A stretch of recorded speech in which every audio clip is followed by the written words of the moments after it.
Hello everyone, Ron again, and in this video we're going to talk about some of the tools that are available in FL Studio and I'm sure other DAWs, but primarily RNG. Action. Don't forget to like, comment, and subscribe. Now if you ever played games like Yu-Gi-Oh or like Dungeons and Dragons, you know RNG stands for Random Number Generator. So with that being said, we're going to use randomization to create a rhythm. So I'm going to be creating the audio example during the discussion. This is a technique for times when you're confused about what you want something to do, or maybe you just know the rhythm that you want, Maybe you just have to place accents somewhere, but you're not sure where, or you just don't feel like thinking, you're lazy. We all get there, no shame. In any case, I'm going to show you how to do it. So let's look at how you do it. So if you go here to the piano roll, there's a simple way to paint notes, right? But let's say that you don't even feel like doing that, because in previous videos I showed that you could go here and you could choose some time value and just paint that over and over. But maybe you don't even feel like doing that. Maybe you're that stuck and you just didn't have coffee or something like that. So let's say you draw some note and the note is however long it is, right? In this case, it's like 9 bars long, but all right. Now, if you hold down Alt and press U on the keyboard, you get the chopping tool.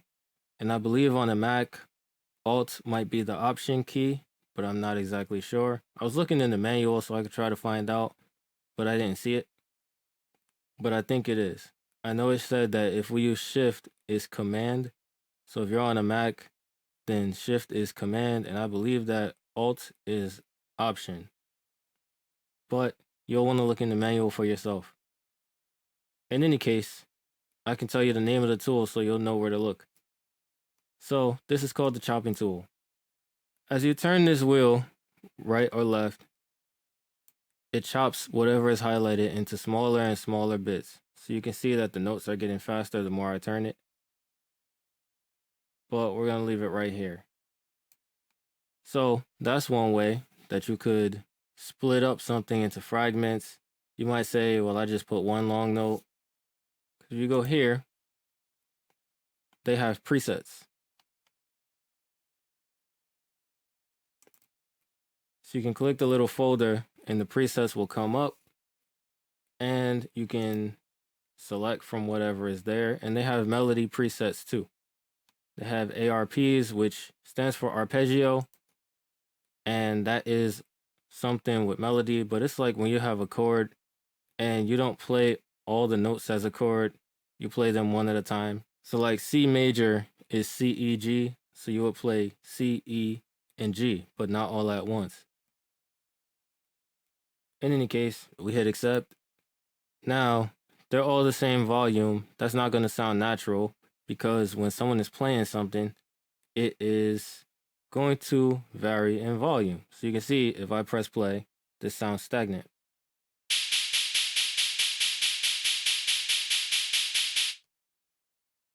So you can see if I play that, it sounds stagnant and it sounds boring. And actually it sounds too slow for me. So I'm going to Alt and U for the chopping tool again. Split it one more time so it'll be twice as fast. But still, all the notes will be the same volume and it's going to sound very boring. So what you can do is there's multiple ways of handling this. If you hold Alt and press R, you get the randomizer. If you look here, the primary thing we're going to be concerned with is the volume knob.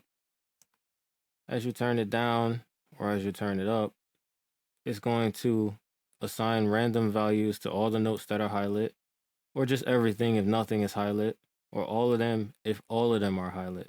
obviously. If you click bipolar, the notes will become random in both directions. Otherwise, let's say if you go down, it'll only decrease the notes volume that is randomizing. And if you go up, it would just increase them. But with bipolar, some of them will go down and some of them will go up. Let's hit accept, see what it sounds like now.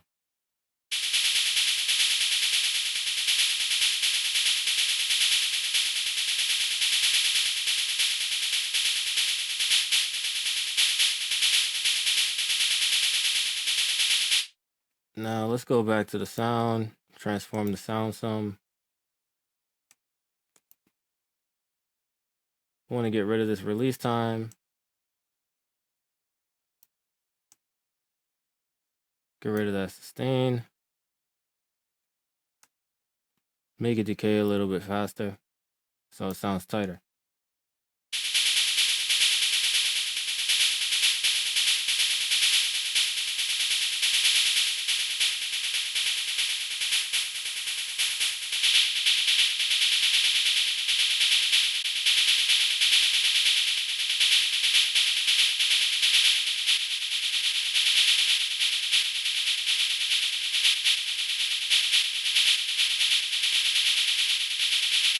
Now it sounds kind of like it's stuttering, like the person is not playing with proper technique or they're not holding the stick correctly. But I think it sounds interesting, so I'm going to leave it like that. So now that we've randomized the pattern, we may stop and consider that still this instrument doesn't sound very dynamic. You're like, I wanted to do something more interesting than just getting louder or quieter. So this is where we go to the next shortcut, Shift M. Hold Shift, press M. It selects a random group of notes. And whatever you do to those highlight notes, that's going to happen to all of them.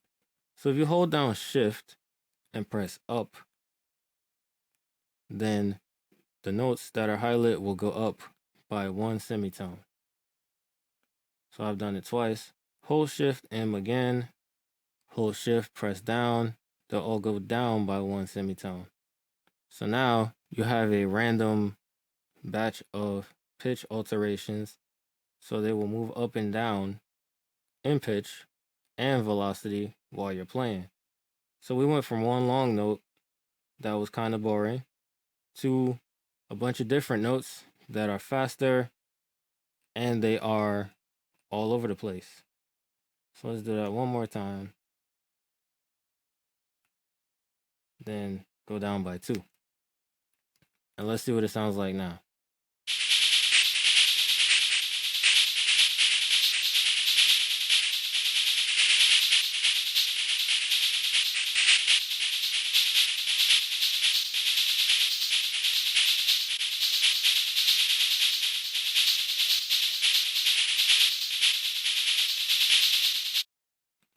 All right, now that's cool. That would be an interesting background sound, especially if you made it get louder or quieter over time.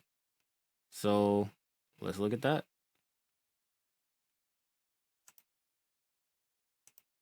Take the channel volume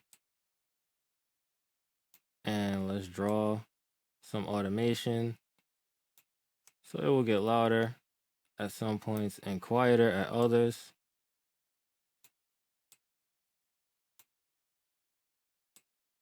Not too quiet because it might disappear. And let's see what that sounds like.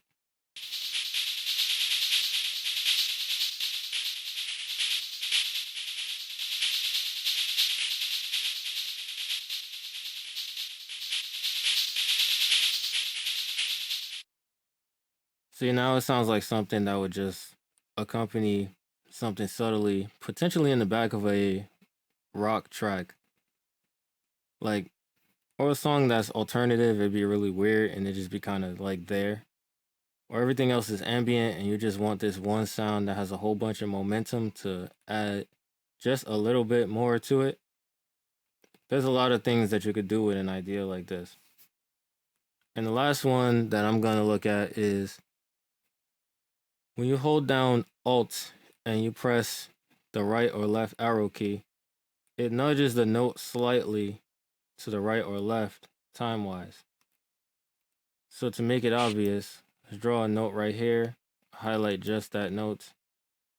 If I hold down Alt and press right, you'll notice that it slowly moves over. I press it over and over again. The reason that could be cool is because there's a bunch of fast notes that are being played here, so they could sound glitchy even. So let's look at that. I'm gonna hold Shift, press M, so it chooses notes at random. Do it again actually, because that looks too similar. And then hold down Alt and move them to the right. Just one time. Let's see what that sounds like.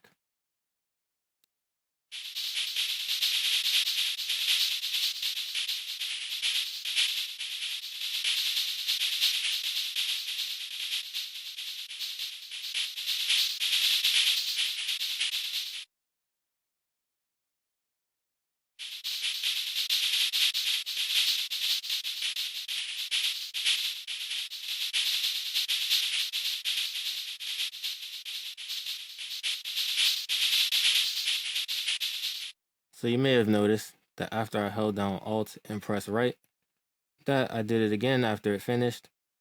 And then you're like, that junk sounded crazy. You know, it was like super glitchy and it was really weird. What would I ever use that for? Well, that's up to you, isn't it? So that's the idea, is to be creative. It's your own creativity, and you could use it for what you want to use it for. You could put it with something that's ambient. Say if you wanted to throw the listener off time because you're describing a character who is a little bit different, not necessarily in a bad way or that they have a mental challenge, but maybe they're just really rigid, so they're not smooth. You know, like think of a businessman. They come in, they have to have something the same way. They're like hyper consistent, or they have a routine that they stick to very strongly, and if it's thrown off, they get upset. So rather than to have a smooth rhythm, they have a rhythm that has glitches in it. You know, and maybe they're moving fast in a particular scene also. Or maybe that's just what you wanted to do in some song. You know, maybe you're like, it doesn't have to be that way. Because as people listen to a song over and over, they will get used to that. Maybe there are things that surround it in the mix, so you don't hear all of it. And it sort of just gives the feeling of these things happening. There are different reasons for why you could do something, but it's up to you to decide whether you want to use it and if you build some idea that's around it. And that concludes what I had to say about using randomness to generate rhythms. And some of these techniques, like this one and the one from the last video, are just to help you if you get stuck. You know, maybe you don't know what you want to write. I've had times where I've actually done stuff like this, where I just drew a pattern or chopped it and then just hit the randomizer and I moved the note velocities around, or I moved the notes around. Like say, if I wanted this part right here to be at the beginning, highlight this, drag it over here, highlight the rest of this, drag it over here, and then put this part in the beginning.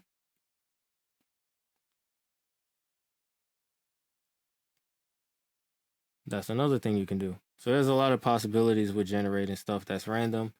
And even if, let's say you had one really long note and you were making a melody, hold Alt, press R, you click pattern, it will make a random pattern for you on different octaves. So you can understand that and you can use that if you decide to. And there's even the idea that if I didn't like the way this sounded the way it is now, I could hold Shift, press M, and delete, and then it would leave me a bunch of notes. And let's say I just leave those in the song. Another shortcut is hold Alt, press M, it'll just mute the notes that are highlighted. And then you don't have to delete them, and you can slowly add them back in to see what rhythm you really want, or what melody if you use the randomizer. And with that being said, that concludes the topic for this video. And if you stuck to the end, I thank you for watching. And as usual, have an awesome day. Peace.